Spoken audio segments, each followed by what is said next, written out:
My name is Malini Rogers. As John introduced, I'm the founder and CEO at Balanced Eating Disorder Treatment Centre. It's a pleasure to be here today.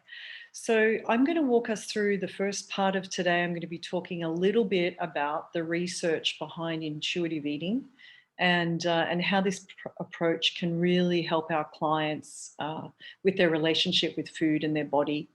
And in particular, I'm going to then focus on intuitive eating within the treatment of eating disorders, which is our specialty. And then to wrap it up today, Carrie's going to follow up with using intuitive eating to apply it to broader population and other diagnoses. And I believe, Tracy, you're going to forward my slides for me. Thank you. So first and foremost, before we even jump into the research, I think it's relevant to ask the question, what is this intuitive eating all about and why are we hearing so much of it? And it caused me to really reflect on when I started in the field of eating disorders 20 years ago, most of our clients that went for treatment in residential, they were put on meal plans that were, calorie counting or exchange systems or more rigid structured meal plans that were helpful in helping them through those initial stages in residential. But what we were finding when they stepped down to outpatient care is they were not making the transition away from those structured meal plans. A year or two later, they were still counting calories.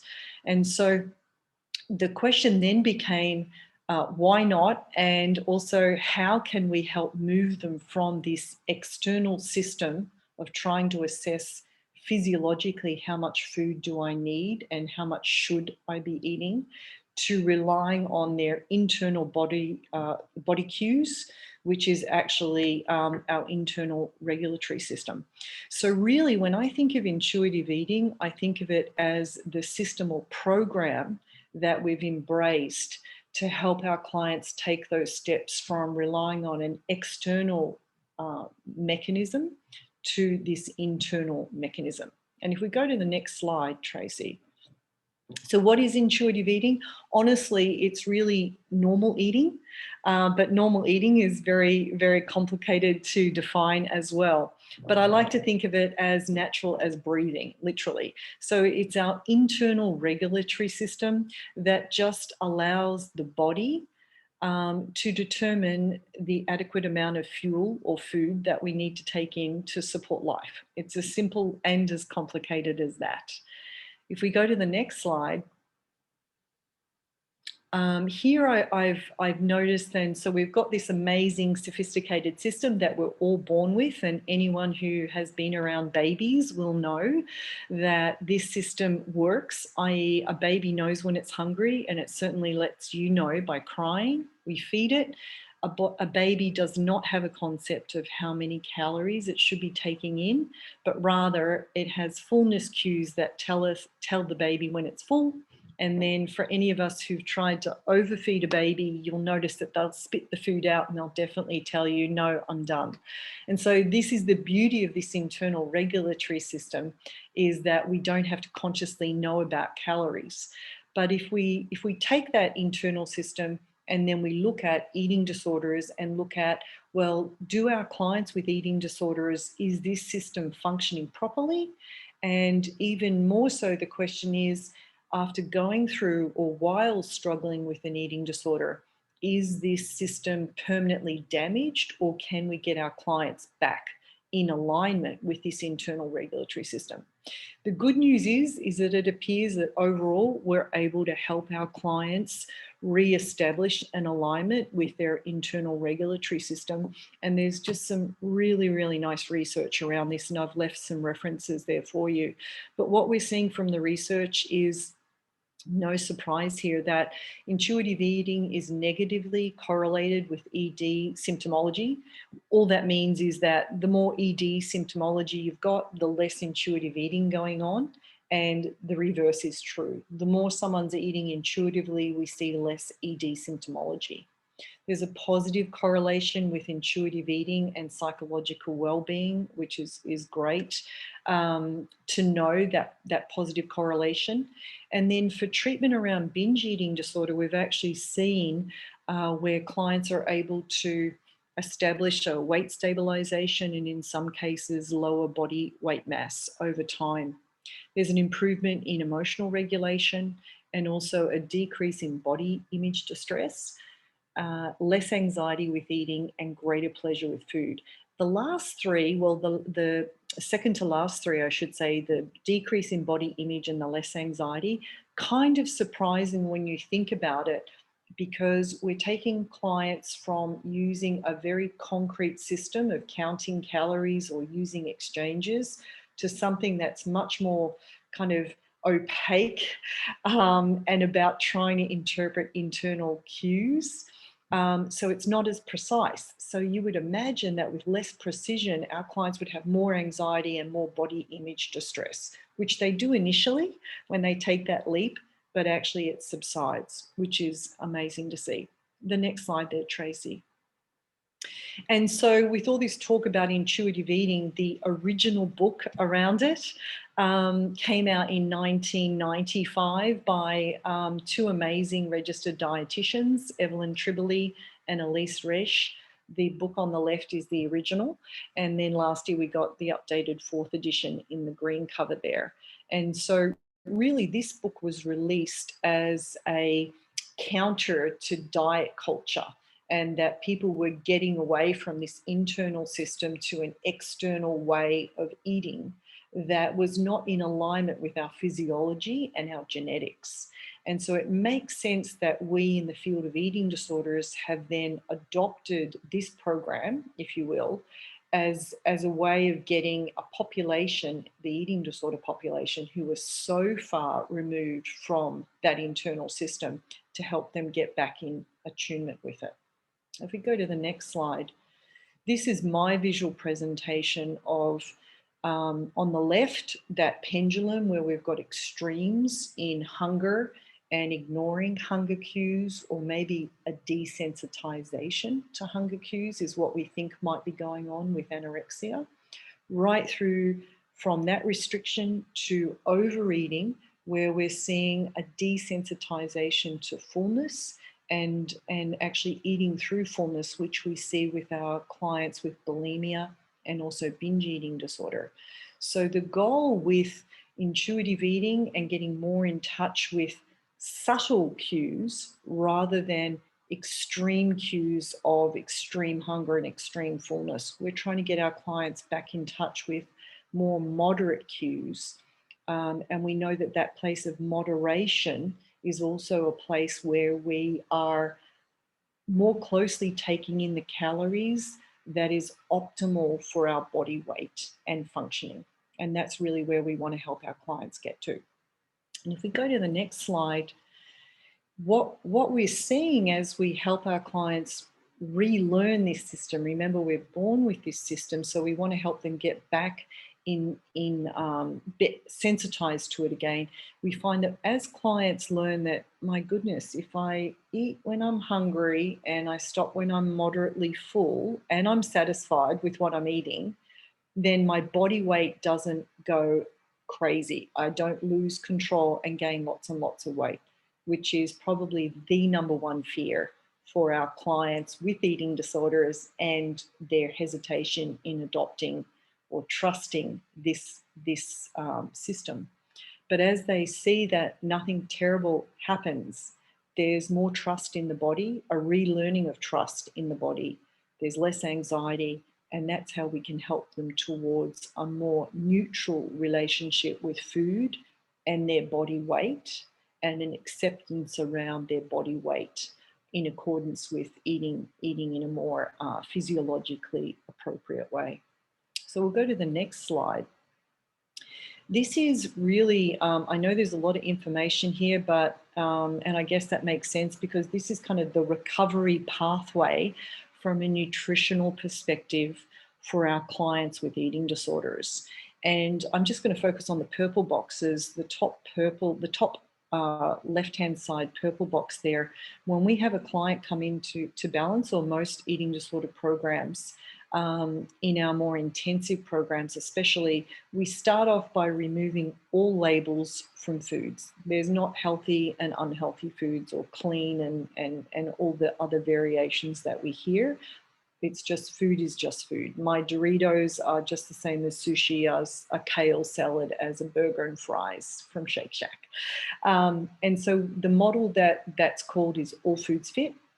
And then around that idea of legalizing all foods, we then give them a food plan to give them some structure. I like to call that a scaffolding that we then eventually take down over time as they're able to move along this pathway towards intuitive eating. What we're looking at there is the second box, we increase variety. We look at fear foods. So we have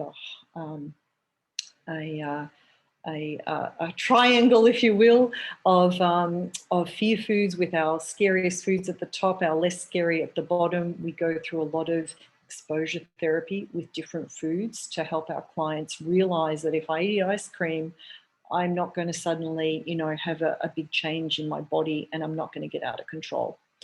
We then overlap our clients starting to check in with each meal and each snack that they have. How hungry am I for this meal? And also, how full am I at the end? And so we're overlaying this practicing, if you will. We're planting the seed to start practicing trying to check in with the body around hunger and fullness, knowing that for many of our clients, this system is very disconnected, but we're trying to have them reconnect. And so, more and more time they all spend actually being able to be in tune with this system. And then eventually, as they build up that muscle, they're able to do that with more mindfulness on their own. We take down the meal plan. They're able to eat from hunger, fullness, and preferences without any kind of set structure. And so we move on to being symptom-free and neutral with food. That process there can take a couple of years. So just so you know, we don't want to throw our clients in and say, go and eat intuitively. It does take steps to help them build up that muscle and that awareness. And we'll go to the next slide. And so I just want to say here that when we talk about hunger and fullness, I'm just checking our time, we're okay. One big thing that we tend to think about is, or tend to forget, I should say, is satiety. And just a quick little biological educational point here. As you'll see here, this is the stomach with the esophagus here at the top. Our food pipe, food comes in, the stomach then stretches, it's a muscle that sends, communication to the brain. Food's coming in, this is good, let's prepare ourselves for calories. And then as the food is digested and starts to get churned up, it starts to go through the intestinal tract. It's in the intestinal tract that we have more breakdown of our 3 macros, which is protein, carbohydrate, and fat. Those 3 are our 3 macronutrients. There's only 3, and they're the essential building blocks to our bodies. And so what happens in the small intestine is there are areas there where there's more intense breaking down and absorption of those macronutrients. What happens if you have a meal that's just vegetables? There's no fat, there's no protein, limited carb. What happens is that as that food is digested, the fat receptors are saying, hey, there's no fat coming through. What's going on? Signaling to the brain, inadequate meal. There's no protein coming through, similar signaling. So you may feel very full after a huge salad, but you may not feel satiated. And certainly an hour later, you may be going through the cupboards looking for something else. That is a sign of lack of satiety. So this satiety piece is really, really important, that we don't take out carbs and or take out the fat or even take out the protein, because your body is going to let you know that you're deficient and it's going to push you towards seeking out more food. So we find that when people start to mess around with the macros, they start to really get into trouble around hunger, fullness, and they can really mess that up, which flies in the face, as you would imagine, with a lot of the diet plans that are out there. So remember that, guys, satiety is key. And if we go to the next slide, That's just some beautiful examples there of our essential macronutrients. We do need carbohydrates, guys. We do need bread and rice and potatoes, just in moderation. And our next slide is just a quick, I know that there's a lot of info here, and this is more for an educational perspective for you all. But what I want to say here is that this internal regulatory system that I've been talking about today is extremely sophisticated. And we believe that there's over 100 different chemicals and hormones involved. And here I've just listed some of the most common ones. What I'd like you to take away from this slide is knowing that A, it's really sophisticated, and B, some of these chemicals may not be being produced adequately or overproduced and are therefore chemically modifying or affecting our clients' ability to pick up on their hunger and fullness cues. It's biological. We also know, of course, there's a psychological piece to appetite, but there's also a biological piece. So what I want to say there is just to manage our own expectations as providers, that we can't expect our clients to magically start knowing hunger and fullness cues right out of the bat. That's my alarm that tells me I've got to wrap up. We'll go to the next slide. But having said that, so I mentioned there's all of these wonderful chemicals signaling to keep this system in balance, but also they can be dysregulated and throw it out of balance. There are also some key appetite disruptors that can really mess with this system that we need to be aware of. Number one, the biggest one, dieting. And almost every single eating disorder client that presents for treatment has at one point gone on a diet. So we know it's a huge, huge catalyst for this disruption. Interoceptive sensitivity, we're seeing more and more around this as we learn more about the brain's functioning. The inability to maybe pick up on those cues coming from the body is what that is looking at. Anxiety, mood dysregulation. We know some of our clients with anxiety, they either lose their appetite or they overeat in the face of anxiety. There's a serotonin connection there, so that makes sense. Medications, especially obviously in our psych world, we know they can really mess with appetite. And then there's habitualization. You know, a lot of us have grown up skipping meals, and that's just how you do life.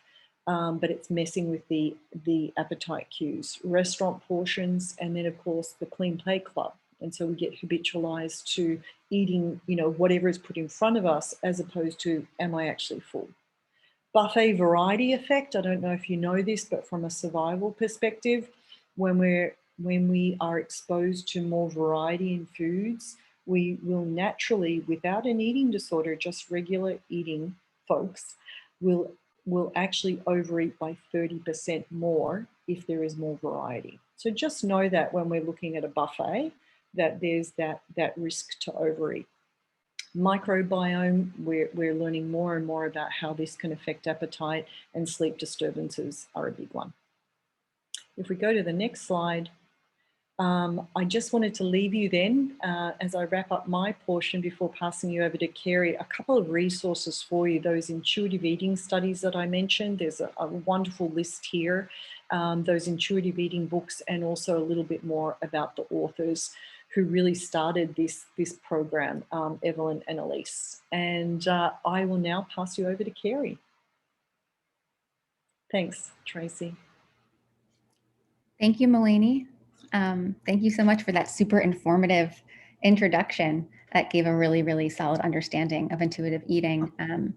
And now I think we can kind of expand that lens, and I can talk a little bit about how intuitive eating can be really beneficial for more than just the population that has an eating disorder diagnosis. So starting with just looking at who can this be helpful for, I wanted to talk a little bit about some of the principles of intuitive eating, and these are from the book that Melanie referenced, and that's what we have a copy of and we use a lot in our group. So I'm very familiar with kind of the language around those different principles, and some of them are, for example, honoring your hunger, making peace with food, challenging the food police, And I want you to listen to just how these are phrased, right? Discovering the satisfaction factor, feel your fullness, cope with your emotions, respect your body. These are how the principles are worded. And I think they say a lot about why this is so helpful and could be so helpful for a diverse array of populations, because they have everything to do with the therapeutic process and everything to do with what we're helping our clients through. It's challenging negative thoughts. It's a sense of discovery and curiosity. It's respect and honor. So it goes really well and really hand in hand with therapy in general. And so we see clients that exhibit anxiety and depression, who have challenges with ADHD, attention, OCD even, compulsions, clients who are in substance abuse recovery. And it's really important to say recovery as well as to say clients with anxiety and depression, they have to be able to get to a point where they can identify hunger cues. So we do have to be careful about where in the recovery process we're looking. Like Melanie pointed to, those keys are really important. But in substance abuse recovery, when you've done a lot of work of kind of bringing yourself back to what your internal cues are, you are no longer in an altered state of mind, right? That can be a really good place to start with intuitive eating. Clients with low self-esteem, because as I said, these principles are all about kind of like recreating a stronger sense of identity and what you want and listening to your needs. So it can be really beneficial there. And then clients who exhibit, which a lot of our clients do, and a lot of people do in general, black and white thinking or rigid thinking patterns, because there's a lot of challenging that comes with intuitive eating and challenging those rigid patterns and creating kind of new pathways in our brain to expose ourselves to new ideas. And then of course, clients who exhibit signs of disordered eating, who may not have had a diagnosis of an eating disorder, but have played around with food, maybe have body image challenges, maybe have been in a family or in a social context where there's a lot of focus on food or body. This can be really beneficial, and it can be preventative of more issues coming up around disordered eating. So I'm sure there's a host of other diagnoses and kind of populations as well, but these are the ones that really jumped out to me. Next slide, please. So if we're looking really at within these populations, how can intuitive eating help? I kind of think of there being two main buckets that I think of. So the first one, as I mentioned, is clients who have had a lot of external pressure around their relationship with food, and they need kind of a coming back to themselves and their internal cues. And we might relate to this as well, right? Like we are in a society where the topic of food, body, weight loss, dieting is ever present. And even though there have been wonderful movements towards, health at every size, different body types being represented in the media, and things like intuitive eating, there's also more than ever that pressure. Especially, I'll say, like in quarantine, currently on social media, you probably can see that it's just kind of being shown everywhere, like how to diet, how to not lose weight, all these things. So clients who have had a lot of exposure to that, right? Maybe grew up in a family where there's a lot of dieting or a focus on food, or an ideal body type. That kind of client maybe hasn't had an eating disorder, but has definitely had kind of biases and judgments throughout their life placed on their relationship with food. So that's kind of one bucket. Then the other that I think of is clients who really have not considered their relationship with food so much, it hasn't come up, but are working on the concepts of mindfulness, trust in self, discovery in their treatment around themselves, curiosity about who they are, their likes and dislikes. Like those are all the things that you're practicing in intuitive eating. And though it is related more to food and your body, it really is about your relationship with yourself. So it's just a great way to practice those techniques that we're already suggesting for them. So overall, just like self-compassion, non-judgment, all of that. And then I also like to think of it as kind of a tool you can have in your toolbox or in your pocket for a client when they go into a challenging situation. So that could be like holiday time, right? When there's like lots of food present, and they have this philosophy they can pull from and can bring themselves back to a grounded place of like, okay, I have a way to go about this. I have a model that I can use that might be in a challenging social situation around food. It could be going home And if there's, triggers at home around food and body, it's a really good thing for clients to be able to hold on to something that resonates with them. Next slide, please. So in terms of the research and what the research shows, and Melanie touched on this already, regardless of how a client has come across intuitive eating, research finds that those of us who embrace it are more likely to have a neutral or a more positive body image. Sometimes we're going from really negative or really poor body image, and even if we get to neutral, that's like a huge win, right? So coming closer to acceptance on that spectrum, higher self-esteem in general, because we're practicing making choices for ourselves and listening to ourselves and trusting ourselves. And that's kind of what the foundation of self-esteem is. Decreased social comparison. So again, like, not to be redundant, but you're bringing yourself back to what your needs are. So rather than going to a store and your friend's getting a croissant and your friend's getting a yogurt and you're getting a croissant, and you have this idea in your mind of like, what does that mean? They're getting something that I think of as healthier. You are reminded to say, what is it that I need? What is it that I want? What is it that's going to be satisfying to me? So even in that little glimpse of like comparison, which, pertains to so many other aspects of therapy, this is a way they can practice it within a setting like that. Decreased rates of disordered or emotional eating, of course. So if they, if there have been eating disorder tendencies, this helps with that. But even for people who haven't had eating disorders, just judgments around food are highly reduced. And then diminished stress levels, anxiety levels, because the choices aren't so difficult to make, not so intimidating, and increase satisfaction with life overall. Because if you think about how many times you're exposed to food over the course of a day, how many decisions you have to make and how many judgments might come up about those, and you take away some of the judgment, think about how much more satisfying that life is, right? It's like having a job you don't like, and you have to spend 40 hours a week there. You're not going to have a very satisfying life.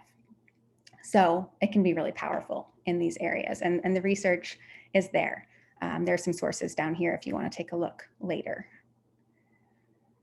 So I will just give an example or two, maybe one with the time we have, of how this can be beneficial for somebody who doesn't have a diagnosed eating disorder, but does have challenges around food. So we had a client I'll call Jack, came into the dorm, and food was not the primary thing, but everybody, meets the dietitian. And so he did. And he noted to me that he actually came to tears in the session because he was so used to being terrified, being told to go to a dietitian by his family. You need to lose weight, you need to do this, you're not healthy, this and that, all of these messages being pushed on him. And it wasn't his choice. And being terrified of dietitians because he was given prescriptive, messages and diets and, or not maybe diets, but meal plans that somehow made him feel judged. Felt like when he was reporting what he was eating, it wasn't going to be the right thing and he was going to make a wrong choice. So he had so much family and social influence over his relationship with food and body. It hadn't caused an eating disorder, but it had put him into this like shame and low self-esteem spiral. So he had that experience with the dietitian, and then slowly they began working towards the intuitive eating model. So as Melanie said, we don't want to throw people into this, and we need to test and make sure it's the right fit. But so he worked with the dietitian really slowly to start things like, let's look at a few choices, because choices were really difficult for him because he didn't trust his ability to make any choices around food. And he had just kind of limited menus to a certain area. So maybe like the salads were okay, right? But he's not going to even look at the other things because he was told, those are bad areas. We're not going to do carbs or fat. And of course, never feeling satisfied, like Melanie talked about. So they kind of slowly started to expand those options of what he could choose. And it was obviously really scary. But having a supportive, compassionate dietitian there along the ride with him made it easier to stomach, for lack of a better word. And so slowly he began to be able to choose menu items on his own. So initially things were ordered for him. Then it was like, here's some choices. And then it was like, you have all the choices.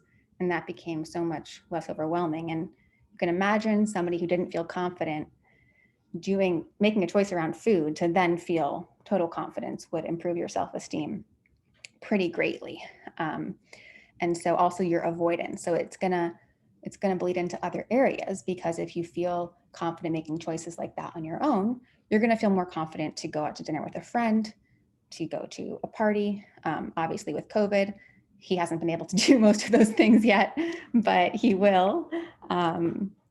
And that's just kind of a perfect example of how intuitive eating can play into other areas of life. I'll give one more quick example just of how this can work in conjunction with other treatments. We had a client who had a pretty significant history of trauma and PTSD diagnosis and symptoms, and going to a restaurant brought up a lot of memories and fears and anxieties.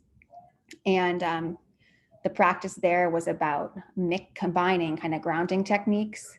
And let me say, this was after they had a lot of work in the trauma area, and so they were able to ground themselves, but it was a mixture of like having grounding techniques in their back pocket with also the intuitive eating ideas and approaches to kind of take a mindful moment before their meal, get in touch with themselves, get in touch with what they were feeling, so that they could really focus on their needs in that moment instead of being somewhere else completely and falling back into the patterns of eating from the past. I think I'll move on to the next slide now. So in Melanie's last slide, she touched on appetite, I guess, dysregulators, which is really important to think about when we're choosing this as an approach for our clients, because it's really important to note that intuitive eating is not recommended for clients who cannot identify hunger and fullness levels at all. That would be like asking somebody, who has no sight to find their way somewhere with their sight. It's asking somebody to do the impossible, which is going to set them up to feel like a failure. So we definitely don't want to do that. We want to see how in touch our clients are with themselves, or how disconnected they are from themselves before we suggest this. So if we look specifically, intuitive eating is probably contraindicated for people struggling with substance use disorder, meaning they're in the disorder, they're actively using substances.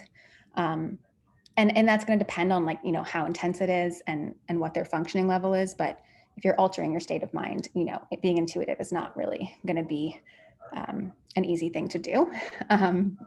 If a client has significant challenges with emotion regulation, like the client I just spoke about in the beginning of their process, when dissociation was coming up, that would not be somebody you'd probably want to pair this with. Similarly, number 3, PTSD dissociation, and then active self-harm, numbing, using clients that are using really heavy numbing techniques. That's not going to be the right place to be to start this approach, because there's going to be too much confusion about what's really going on internally. Next slide, please. So another thing that's really important to consider is, as I just read you guys 7 of the principles earlier, this is a complex philosophy, or at least as it's described, in certain contexts where you're getting the whole picture of it. I mean, the idea of eating intuitively sounds simple, but as a practice, it's pretty complex. And so we don't want to just throw a book or throw an idea on our client and be like, oh, you should try intuitive eating, and just expect that that's going to be enough. We want to kind of cocoon them with the support and the people that have the answers to help them. So one of the dietitians that I know said she's heard it phrased as, intuitive eating, having somebody do intuitive eating without support is like having somebody walk a tightrope without a safety net. There's just too much unknowns, and there's all these decisions to be made, right? So it's really helpful to have a grounding presence with you. So here are some ideas of what that could be. It could be, having your client engage in a process group where they can talk about food and their feelings towards food. It could be, just mindfulness and mindfulness practice, meal supports, either group or individual, that do practice mindfulness techniques or, techniques of intuitive eating. A body image related group could be really helpful. Just supportive places to process what's going on along this journey, and with people who know what intuitive eating is, obviously, and can answer questions that come up around it. That could also be, of course, with an individual session. That's okay. That's okay. That could be an individual session with a dietitian who's trained in intuitive eating. That would be really ideal as well. So joining our clients, right? We can only go as far with our clients as we've gone with ourselves. We've probably heard that in other areas. It's really important with the relationship with food. Relationships with food are such touchy things. And I think it's really important we look at our own relationship and figure out where there might be gaps or lapses or judgments or things that we just need to be aware of when we're going into this process with our clients. Because whatever they're bringing up, if we have feelings about it, it's gonna trigger that for us. And that's probably gonna be noticed. Our clients are super intuitive. And so we need to feel really prepared to be able to cope with whatever does come up. So the intuitive eating philosophy gives us an opportunity to all reevaluate our relationship with food and identify those areas that are not as neutral, so that together we can explore this for them, feeling really solid about it for ourselves, especially in a time like today. With quarantine and all the feelings that might come up for ourselves around, like, I'm not able to move as much, food is such a different thing now. We're not going out as much. We're preparing it. Like, just being curious about how that's impacted you before you step into this with your clients. Next slide, please. And so this is kind of my final slide, and I just touched on it, but no matter who's embracing intuitive eating, it's really about freedom and not being boxed into a specific approach. And so it's such an important time to consider this as an approach or as a helpful tool, because as I said, there's just so much noise, more noise out there than ever. So we need to be really selective about what we're choosing to listen to and whether we're actually tuning into ourselves or the pressures and comparisons and judgments of others. So I think it's a really great philosophy and a really great tool, and for both us and our clients. So I will now open it up, or pass it on to John to open it up to the Q&A portion of the presentation. And thank you so much for being here and listening, guys. Thank you, Carrie. Thank you for Melanie. That was fascinating and at the same token intuitive. We've seen quite a bit of sort of correlation with DBT over the years in terms of its application to different diagnoses, and I have not heard a lot in terms of presentations and research in terms of how intuitive eating applies and can apply to all of these different diagnoses. So that was fascinating and very well done. Thank you both. I wanted to, pause myself for a second and turn it over to all of you for any questions, any comments, any related applications to COVID and more of a virtual world, you name it. Feel free to unmute yourself and speak up.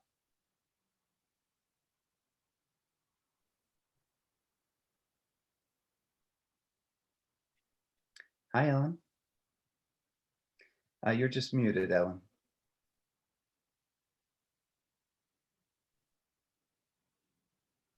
Hello? We can hear you. Go ahead. I'm very new to this concept, but very interested in it.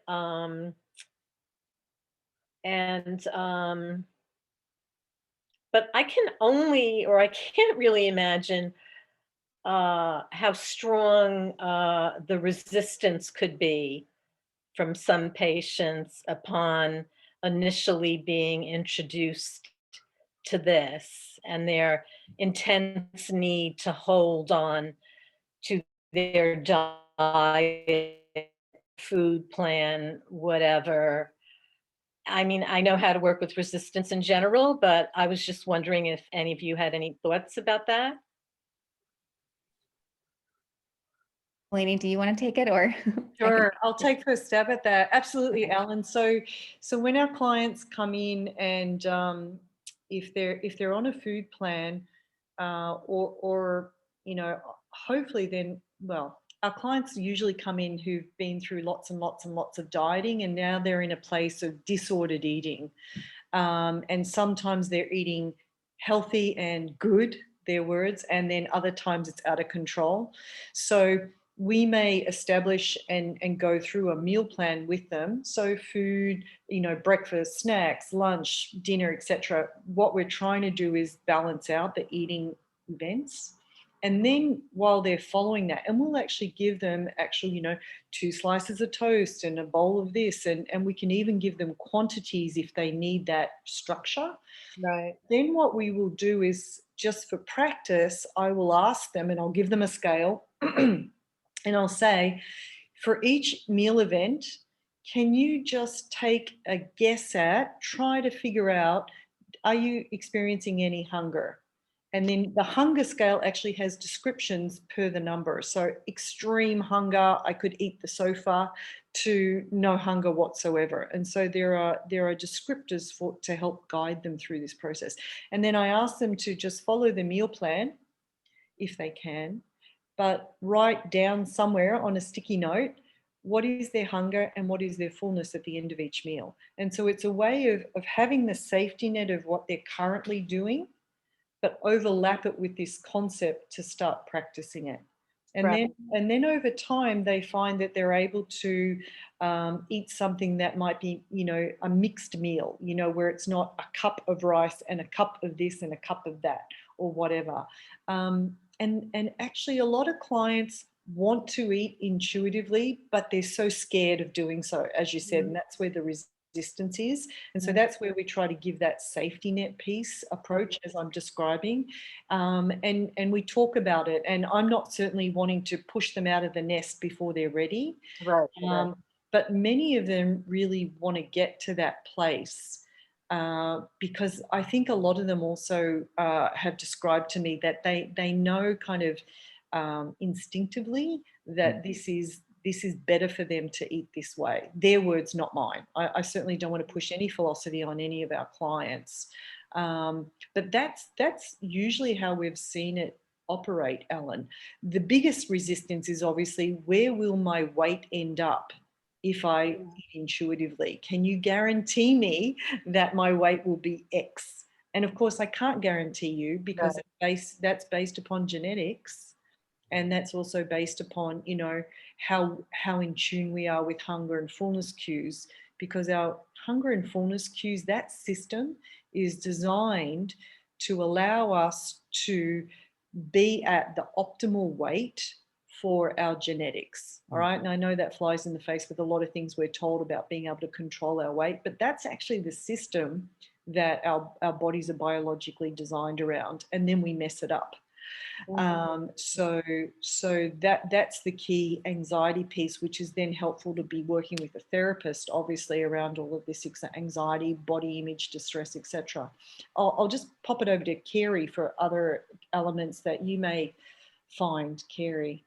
Yeah, I'll take a stab at kind of the not as typical eating disorder approach. I think for clients who, aren't in eating disorder treatment, this is kind of more of an offering of like something they may want to be curious about and consider. It's not forced on somebody. So that helps a little bit with the resistance, and there's not usually like, a medical or some urgent need where we need to make a drastic change quickly. So it can be kind of like, let's dip our toes in this. Let's explore the concepts.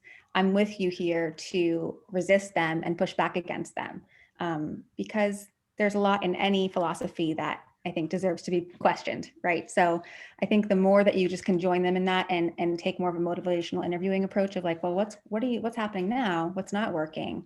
How might this be helpful for you? And this might sound counterintuitive, but like, if it's not, then you can go back to your old ways. Like, I like the idea of it being an offering to them of something new.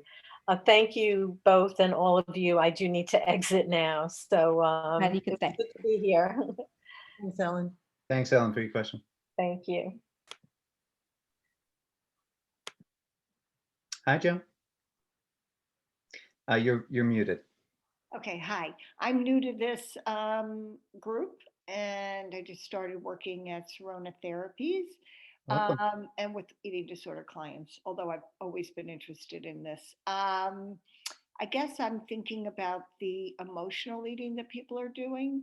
And how does intuitive eating help with that? I mean, a lot of people are eating because, they feel lousy and it calms them and this and that. So how do you use that intuitive eating with their emotional eating? Absolutely.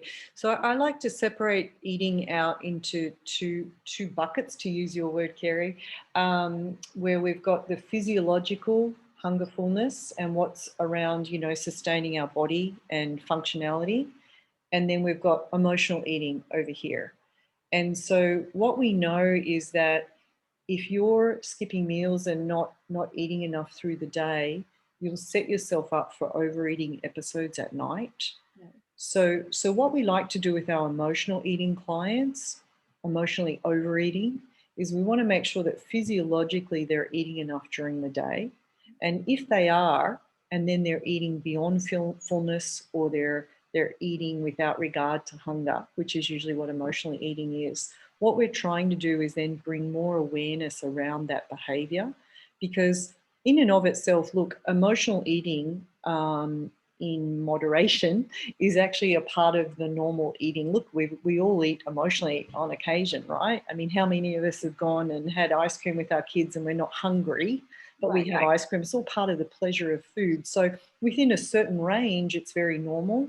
I think what happens is when clients are starting to see shifts in their body weight and energy and distress, then it's something that we want to tune into and help them to address. So then it's really around the mindfulness of the feelings that food is trying to help them navigate. And as we know, you may not know, but when we tend to overeat, we tend to overeat more carbohydrates. We don't usually go for the steamed chicken or the broccoli when we're emotional eating, right? And there's a reason for that, because carbohydrates actually chemically get broken down to something called tryptophan, and that increases serotonin access in the brain. Beautiful. Serotonin reduces your anxiety. No wonder we do that. So we know that there's chemical modification going on that makes us feel better, and I understand totally why. So what we want to do then is say, okay, so what is the feeling that's having you then reach for the food, and what else could we do? And so that's a lot of that mindfulness therapy, good therapy work around different cognition around the behavior, chain link analysis using our CBT, and alternative activities.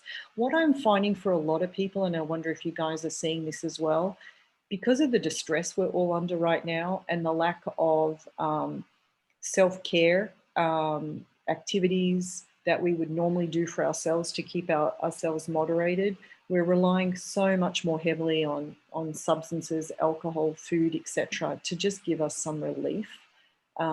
So I see it also as a flag of not tending to our emotional needs adequately, or maybe we're not able to right now tend to our emotional needs adequately, and this is kind of our escape valve for the moment.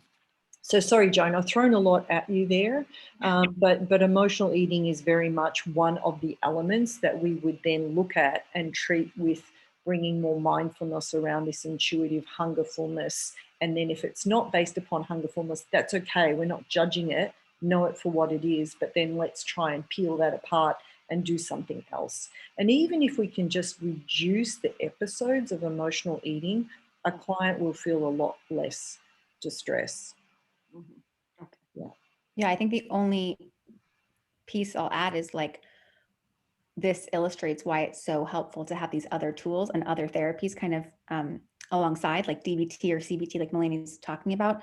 So DBT has its own emotion regulation, module. So to practice that at the same time as this can be really beneficial. The hard part is doing it, right? Great question, Joan. Thank you, Joe. Anybody else?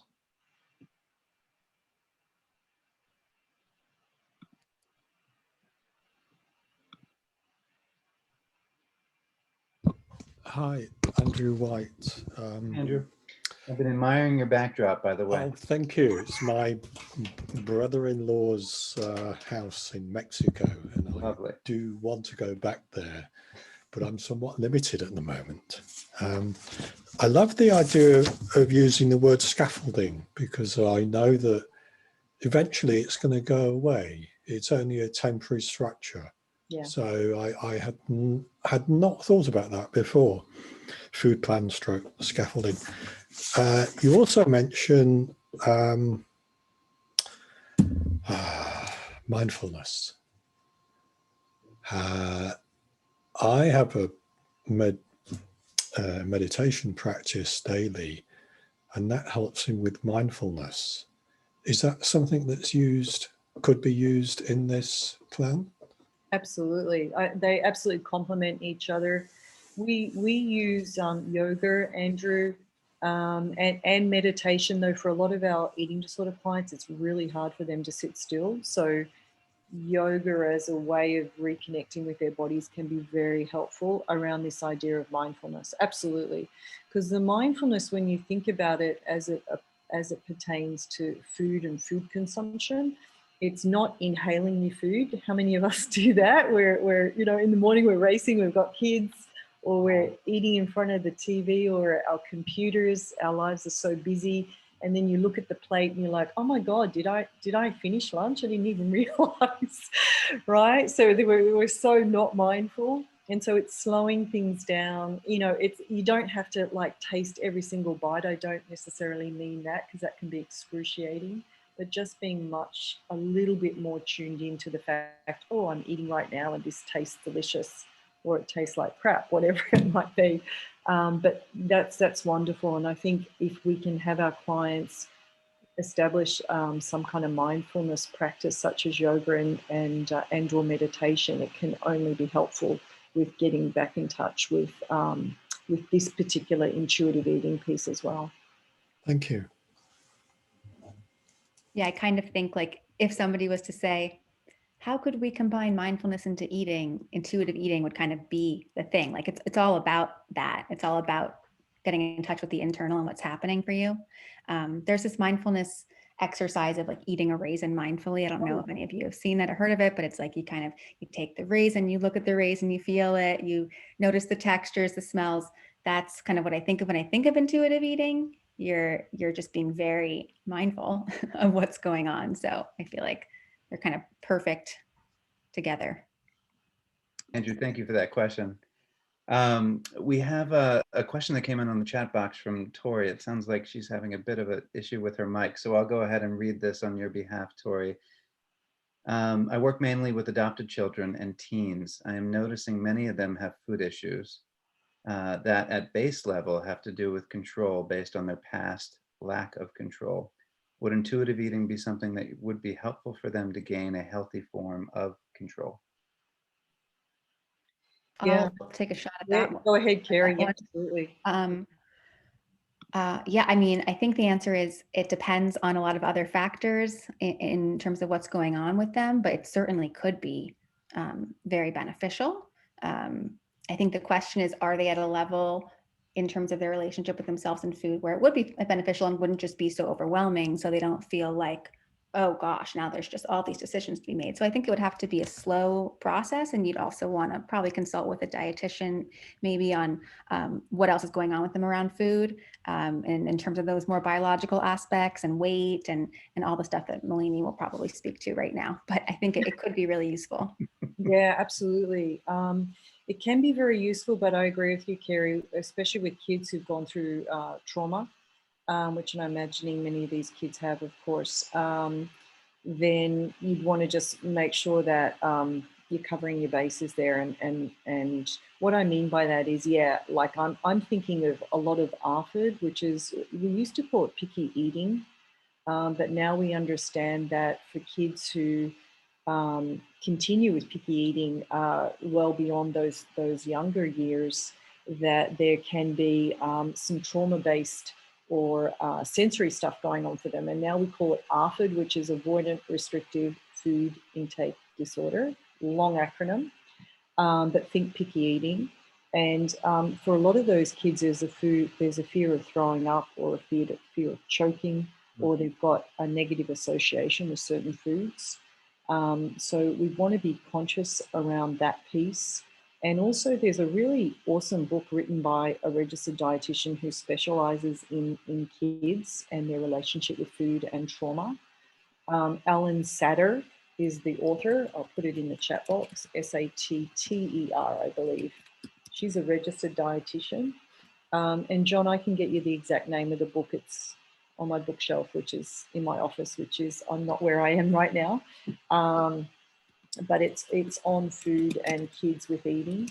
And it really helps to set, to delineate the role of responsibility of what's the responsibility of the kid, like how much can we give the kids a realm of responsibility around how much they eat, and then what's the realm of responsibility for the adults. And the adults is really what time we're eating, and to some extent what we're eating, but then the kids decide how much they're going to eat, as one example of how to give back some independence to the kids and some sense of control.